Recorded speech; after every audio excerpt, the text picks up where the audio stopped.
हिंदी की online classes में आप सभी विद्यार्थियों का एक बार फिर से स्वागत है। कक्षा 7 में 4 चैप्टर हो गए थे और अगला जो चैप्टर है वो एक कहानी है और वो कहानी है जयशंकर प्रसाद की। ममता कहानी बहुत ही प्रसिद्ध कहानी है जयशंकर प्रसाद की, ऐतिहासिक कहानी है। जयशंकर प्रसाद हैं वो ऐतिहासिक कहानी लिखने में महारत है। तो इस कहानी के बारे में जानेंगे, इसके बारे में पढ़ेंगे और कितनी महत्वपूर्ण ये कहानी है, किस प्रकार से प्रश्न पूछे जाते हैं, इनके बारे में भी हम बात करेंगे। प्रस्तुत कहानी प्रसिद्ध लेखक जयशंकर प्रसाद द्वारा लिखी गई है। महान लेखक हैं, इतिहास से संबंधित बहुत सारे लेख कहानियाँ वो लिखते रहे हैं। एकांकियाँ लिखी हैं उन्होंने, उपन्यास लिखे हैं। प्रस्तुत कहानी में मुगलों के विषय में बताया गया है। मुस्लिम जो शासक थे उसके बारे में बताया गया है, विशेषकर हुमायूं के बारे में। लेखक ने पाठ के माध्यम से सदैव अपने धर्म का पालन करने की सीख दी है, बहुत बड़ी सीख, कि व्यक्ति कैसा भी हो सामने वाला, लेकिन हमेशा प्रत्येक व्यक्ति को अपने धर्म, अपने कर्तव्य का पालन कर रहना चाहिए। अपना धर्म कभी नहीं भूलना चाहिए, मतलब जो उसे करना चाहिए वो करना ही चाहिए। कर्तव्य जिसे कहते हैं, करने योग्य कार्य, धर्म पर अडिग रहना चाहिए, जैसे इस कहानी में ममता रहेगी। तो प्रिय विद्यार्थियों, इस कहानी में हम आगे बढ़ते हैं, बात करते हैं। रोहतास दुर्ग के प्रकोष्ठ में बैठी हुई युवती शोण के तीक्ष्ण गंभीर प्रवाह को देख रही थी। कौन? ममता। रोहतास दुर्ग का नाम है, दुर्ग कहते हैं किले को, किले का नाम है क्या है? रोहतास दुर्ग। उसके प्रकोष्ठ में, प्रकोष्ठ होता है कमरा या कोठरी भी जिसे बोलते हैं। ममता है वो रोहतास दुर्ग के एक कमरे में बैठी हुई है और शोण, शोण नदी का नाम है। प्रश्न पूछा जा सकता है कि शोण क्या है, तो एक नदी का नाम है। उसके तीक्ष्ण, तीक्ष्ण यानी तेज, बहुत ही तेज, और गहरे प्रवाह, प्रवाह यानी बहाव, बहाव को देख रही थी। यानी ममता है वो रोहतास दुर्ग के कमरे में बैठी है और शोण नदी के गहरे प्रवाह, प्रवाह को देख रही है, बहाव को देख रही है। ममता विधवा थी। ममता क्या थी? विधवा थी, पति उसके मर चुके हैं। उसका यौवन शोण के समान ही उमड़ रहा था, मतलब युवावस्था में वो अभी थी और शोण नदी के अनुसार ही उसकी युवावस्था उमड़ रही थी, तेज प्रवाह पर थी। मन में वेदना थी, मस्तक में आंधी थी और आंखों में पानी की बरसात ली हुई थी। मतलब मन में दुख था, परेशानी थी, कष्ट था, और आंखों में पानी की बरसात थी, मतलब दुखी थी, परेशान थी और हमेशा मानो वो रोती ही रहती थी। वह सुख के कंटक शयन में विकल थी। कंटक यानी कांटे,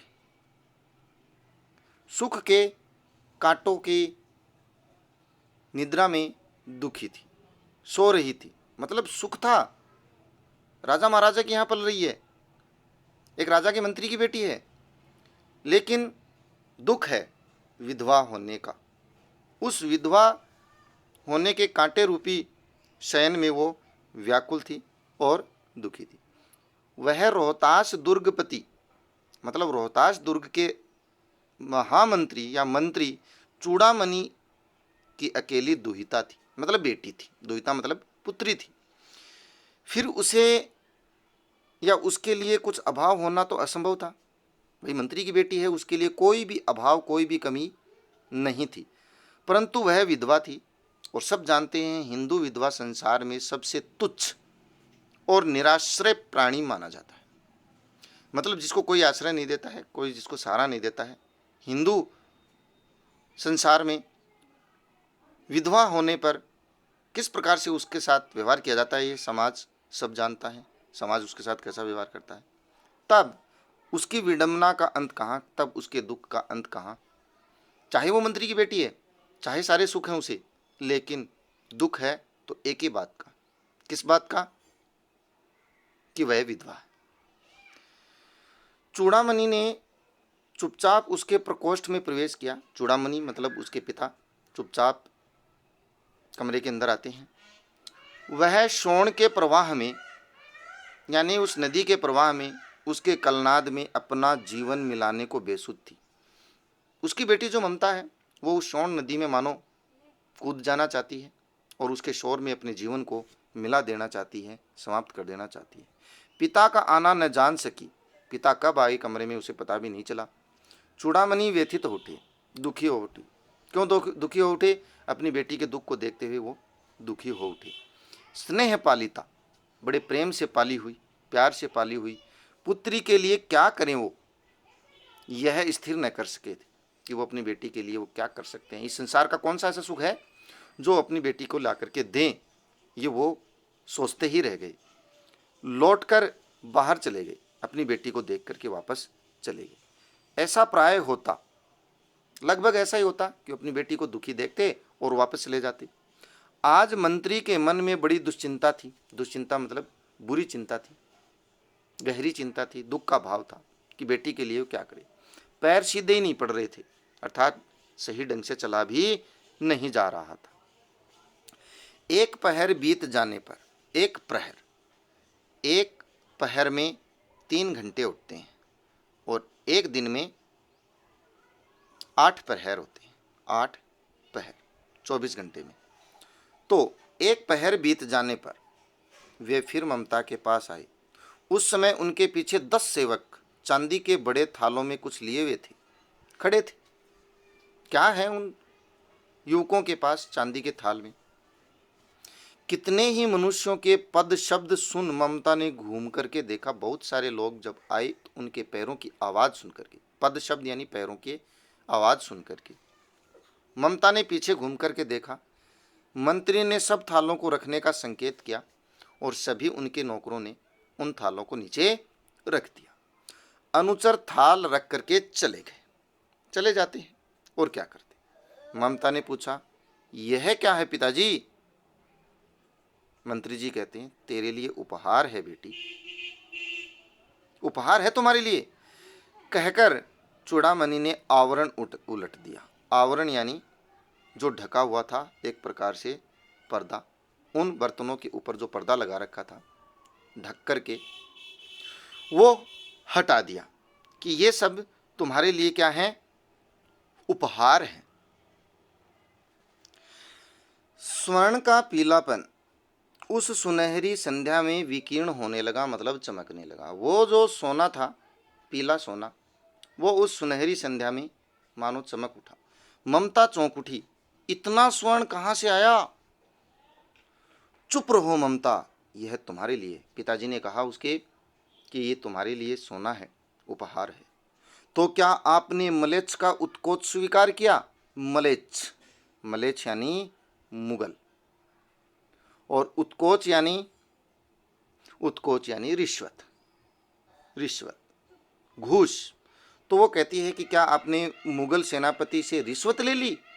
पिताजी यह अनर्थ है, अर्थ नहीं है। अर्थ यानी पैसा नहीं है, अर्थ पैसे को भी कहते हैं, जैसे अर्थशास्त्र। तो पिताजी ये तो गलत है, ये पैसा नहीं है, धन नहीं है, लौटा दीजिए। पिताजी लौटा दीजिए, हम लोग ब्राह्मण हैं, इतना सोना लेकर क्या करेंगे? इतने पैसों का हम क्या करेंगे? इस पर उसके पिताजी कहते हैं, इस पतोन्मुख प्राचीन सामंत वंश का अंत समीप है बेटी। ये जो सामंत है, प्राचीन पुराना हमारा महल शासन राजा, इसका अब अंत होने वाला है। किसी भी दिन शेर शाह रोहिताश्व पर अधिकार कर सकता है, रोहिताश्व दुर्ग पर अधिकार कर सकता है। उस दिन मंत्रित्व नहीं रहेगा, मैं मंत्री भी नहीं रहूँगा। तब के लिए है ये बेटी, दुख के लिए, संकट के समय ये पैसा है। हे भगवान, ममता कहती है, हे भगवान, तब के लिए, विपद के लिए इतना आयोजन, संकट के लिए, परेशानी के लिए इतना आयोजन कर रहे हो। परम पिता के विरुद्ध इतना साहस, भगवान के लेखों के विरुद्ध इतना साहस। पिताजी क्या भीख नहीं मिलेगी? क्या लोग हमें भीख नहीं दे पाएंगे? क्या कोई हिंदू भूपृष्ठ पर न रह जाएगा? कोई हिंदू घर नहीं रहेगा? हिंदू नहीं रहेंगे क्या इस भूमि पर जो ब्राह्मण को 2 मुट्ठी अन्न दे सके? कोई नहीं रहेगा। यह असंभव है, यह संभव नहीं है। फेर दीजिए, लौटा दीजिए। फेरने का मतलब है वापस लौटा दीजिए, मैं कांप रही हूँ, मुझे डर लग रहा है ये रिश्वत देख करके, ये धन देख करके। इसकी चमक आंखों को अंधा बना रही है, मुझे इन पैसों की, इन रुपयों की कोई आवश्यकता नहीं है। मूर्ख है कहकर चूड़ामणि चले जाते हैं। ममता के पिता चले जाते हैं ममता को क्या कहकर? मूर्ख कहकर। दूसरे दिन जब डोलियों का तांता भीतर आ रहा था, डोलियां पर्दे के अंदर महिलाओं को ले जाने का जो साधन होता था, ब्राह्मण मंत्री चूड़ामणि का हृदय धक धक करने लगा। डर गए, क्या होगा? वह अपने को रोक न सका। उसने जाकर रोहिताश दुर्ग के तोरण पर डोलियों का आवरण खुलवाना चाहा। तोरण यानी मुख्य द्वार पर उन डोलियों का पर्दा हटवाना चाहा। पठानों ने कहा, यह महिलाओं का अपमान है, इन डोलियों का आवरण नहीं हट सकता, पर्दा नहीं हट सकता, चले जाओ यहाँ से। बात बढ़ गई, लड़ाई आ गई बात, तलवारें खींची, ब्राह्मण वहीं मारा गया। ममता का पिता चूड़ामणि मारा जाता है और राजा रानी के कोष सब छली शेरशाह के हाथ में पड़े और राजा हार गया, लुट गया और बुरी तरीके से वो रोहिताश दुर्ग शेरशाह सूरी के हाथ में पड़ गया। निकल गई ममता, ममता चुपचाप निकल जाती है वहां से। डोली में भरे हुए पठान सैनिक दुर्ग भर में फैल गए। बाकी जो उस डोलियों में आए थे सैनिक पठान, वो सारे के सारे पूरे दुर्ग में फैल जाते हैं, पर ममता नहीं मिली। ढूंढने पर भी ममता उनको नहीं मिलती है और थक हार करके वो रह जाते हैं। अब कहानी का अगला भाग देखिए। काशी के उत्तर में धर्मचक्र विहार है, जगह का नाम है, स्थान है एक धर्मचक्र विहार। काशी, बनारस, वाराणसी में मौर्य और गुप्त सम्राटों की कीर्ति का खंडहर था वो स्थान। मौर्य और गुप्त सम्राटों ने वहाँ शासन किया, लेकिन उनके टूटे फूटे प्रसिद्धि के, कीर्ति यानी प्रसिद्धि के क्या हैं? खंडहर हैं, टूटे फूटे महल हैं।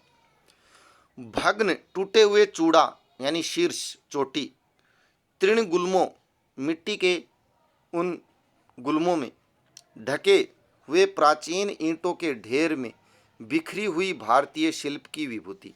मतलब टूटे फूटे महल हैं, उनको भारतीय शिल्प की विभूति बताया है, एक धरोहर बताया है, वो ईंटों के ढेर में बदल चुके हैं टूटे फूटे महल। ग्रीष्म की चंद्रिका, ग्रीष्म ऋतु है, गर्मी की ऋतु है, और चंद्रिका यानी चांदनी में अपने को शीतल कर रही थी।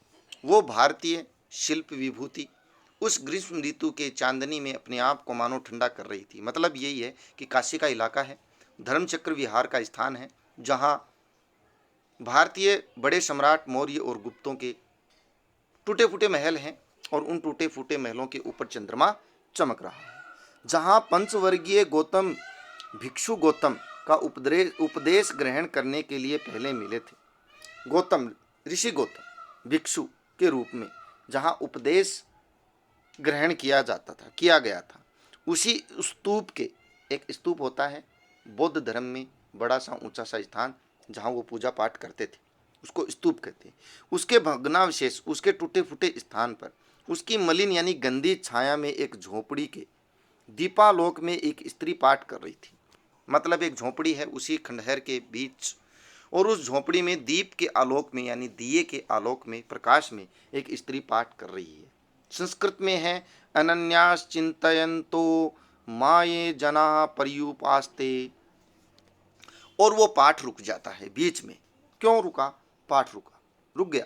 एक भीषण और हताश आकृति दीप के मंद प्रकाश के सामने खड़ी थी। एक बिल्कुल डरा हुआ, भयभीत, हारा हुआ इंसान और उसकी छाया, आकृति यानी उसकी छाया उस दीपक के प्रकाश में आकर खड़ी होगी। मतलब एक व्यक्ति आया है जो डरा हुआ, थका हुआ है, बुरी तरीके से हताश।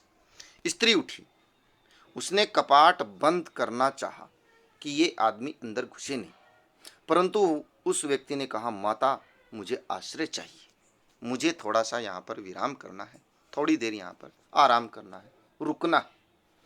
तुम कौन हो? स्त्री ने पूछा कि तुम हो कौन, ये तो बताओ। मैं मुगल हूं, चौसा युद्ध में शेर शाह से विपन्न होकर रक्षा चाहता हूं। विपन्न यानी हार करके। शेर शाह सूरी से मैं हार गया हूं, मुगल सैनिक सेनापति हूं या राजा हूं। राजा हूं, मुगल हूं, राजा हूं, राजा ही निकलता है। कौन? हुमायूं। तो एक मैं बता दूं यहाँ पर हुमायूं ही है जो शेर शाह सूरी से हार करके आया है चौसा के युद्ध में और उस बूढ़ी ममता से आश्रय चाहता है उस झोपड़ी में। इस रात अब आगे चलने में असमर्थ हूं, अब मुझसे आगे नहीं जाया जा रहा है, चला नहीं जा रहा है।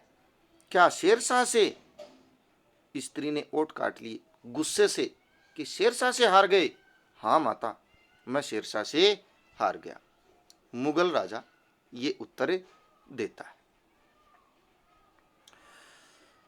परंतु तुम भी वैसे ही क्रूर हो, वही भीषण रक्त की प्यास, वही निष्ठुर प्रतिबिंब तुम्हारे मुख पर भी है सैनिक।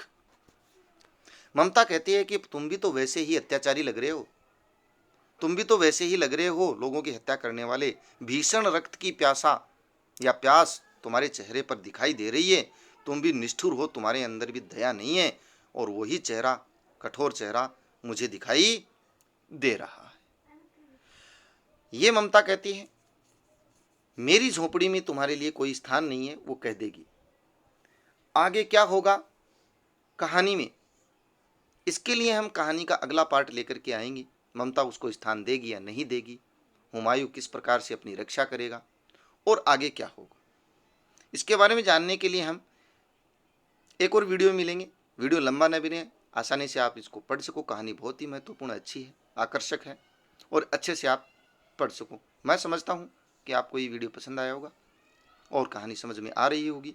तो मिलते हैं नई वीडियो के साथ अगले वीडियो में। तब तक के लिए बहुत बहुत धन्यवाद।